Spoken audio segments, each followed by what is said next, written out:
James refuses to be detoured by defeat. Where are you going? Every small step for James is a giant leap of hope. He has gone from learning how to get out of bed to learning how to walk again, and he's doing quite well.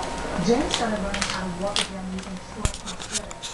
He's now graduated to using C-legs, which contain a computerized chip in the knee joint to help him learn how to walk with a smooth gait. But James will tell you technology